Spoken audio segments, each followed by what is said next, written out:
Shalom à tout le monde, mes amis, mes frères et sœurs. Je vous partage la bonne semence du 18 avril 2023.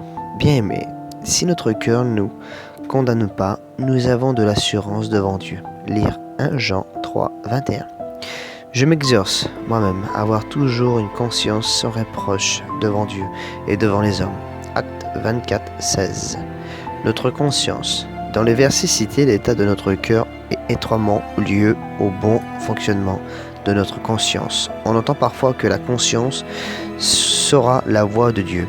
C'est certainement un don qui nous vient de lui, comme toutes les parties de comme toute notre partie physique et morale.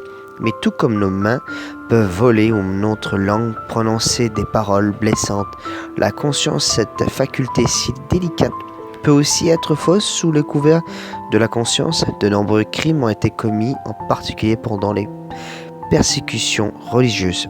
Avant sa rencontre avec Jésus, Saül de Taras pensait qu'il fallait tout mettre en œuvre contre le nom de Jésus. Acte 26, 9.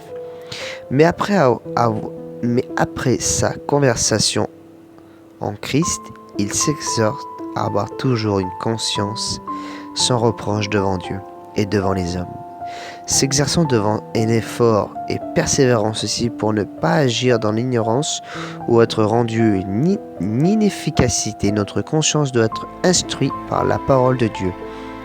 Jésus a dit à des hommes religieux, « Vous êtes dans l'erreur. Vous ne connaissez pas les Écritures ni la puissance de Dieu. » Matthieu 22, 29.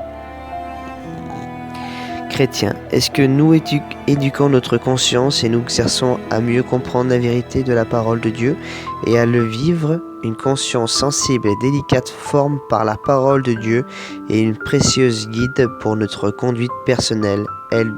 Elle se doit de notre famille pour une conduite pure dans l'église locale et dans nos relations sociales, mais cela nécessite s'y appliquer soigneusement. Je vous partage aussi le petit message de passe le mot, mes frères et sœurs. C'est pour la liberté que Christ nous a franchis. Tenez donc ferme. Galates 5, 1. Galates, excusez-moi. Ne doutez pas, Jésus te rend libre pour toujours. Que Dieu vous bénisse, à tous mes frères et sœurs et amis, qu'il vous protège, vous et toute votre famille, et qu'il puisse te donner ce que ton cœur désire, mon frère et ma sœur. Je prie pour vous chaque jour. Voilà. Amen.